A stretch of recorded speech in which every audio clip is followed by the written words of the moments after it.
Good morning mga idol, good morning mga Kasiman TV like dyan. Good morning, good morning, good morning, good morning. And saan man sulok tayo ng mundo, smile lang and keep safe.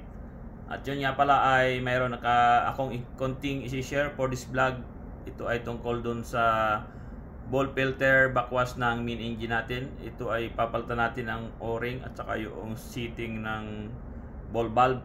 Kasi mayroong case na nangyayari na ito ay nagkakaroon ng hangin pupunta doon sa system, tapos yung ating HPS ay nagkakaroon ng airbound, tapos nagkakaroon siya ng alarm na high deviation. Kaya samahan nyo kami kung paano ito palitan ng o-ring at i-maintenance. Kaya yun, let's G para may matutunan ng mga gustong matuto.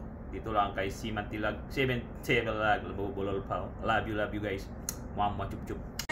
I played it innocent, a feel of discontent. I'm finally facing it all, fearless.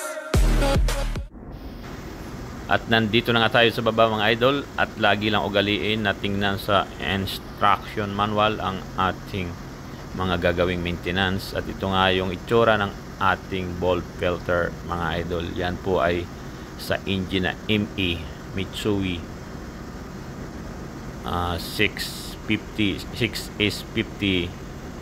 ME engine mga idol. At yan, ito nga ang ating tatrabahuhin at baka tirahin pa po ng iba mga idol, mga kasiman dyan.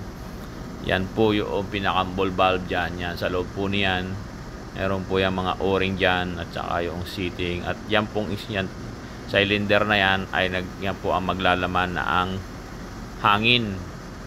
Yan po ang magtutulak noong oil pag nagbabakwas po mga idol. Kaya po once na mayroon pong leaking ang ating o-ring dyan sa ball valve, ay papasok po sa system ng ating oil, hydraulic oil, at magkakaroon po ng airbound.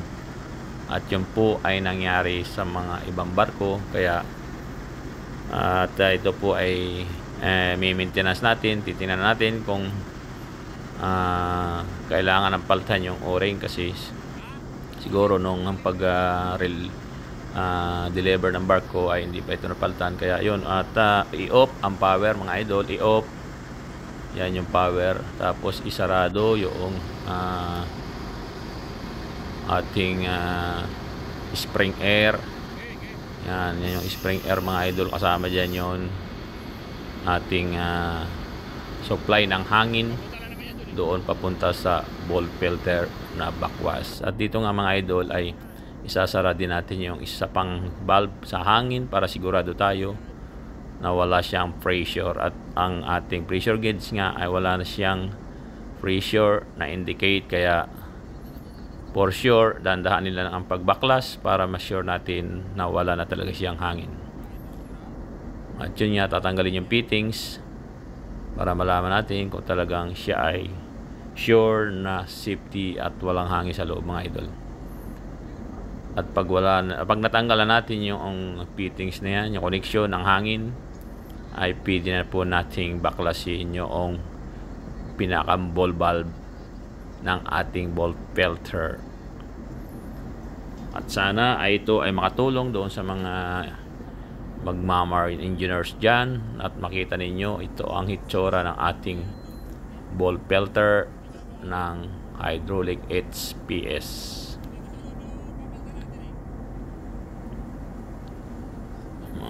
Ayan nga pala ang ating mga engineers mga idol.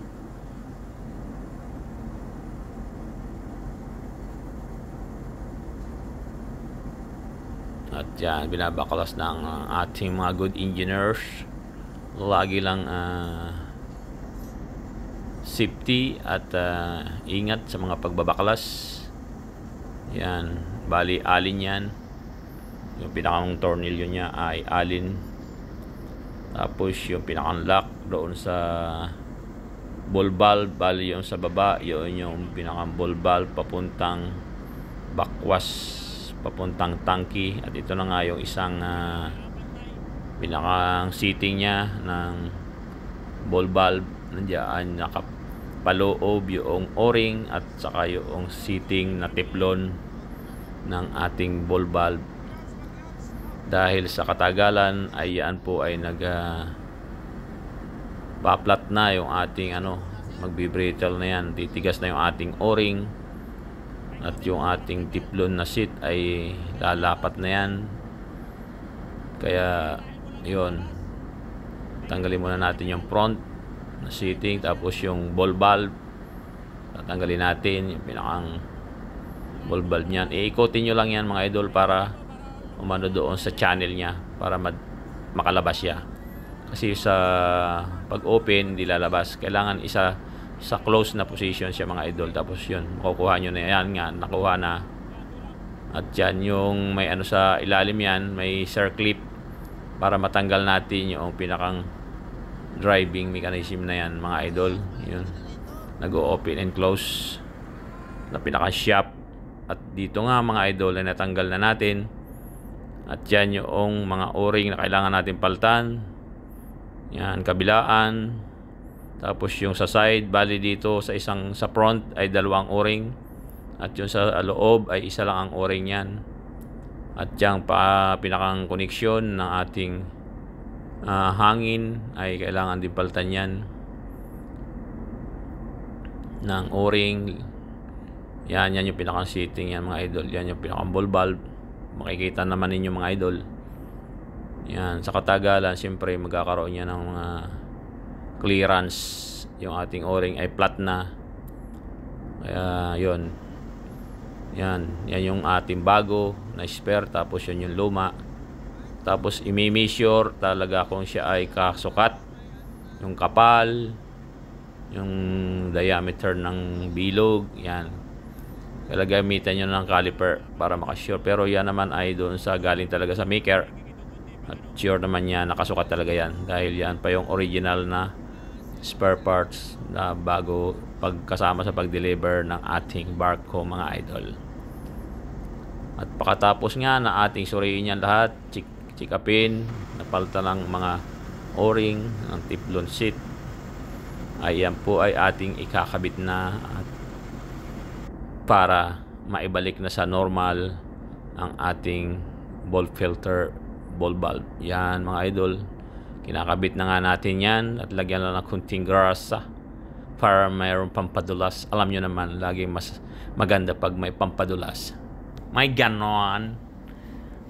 Kaya yun, at suriin lagi yun. At ipapasok na nga natin yung ating shop dun sa lower. Tapos ilalagay yung pinaka-circlip, yung lock. Yan, yung pinaka-circlip yan mga idol. Sa ilalim, yan, meron yan. Tapos pag nailagay na natin yan mga idol, ay papasok na natin yung ball valve at saka yung front cover, and then yung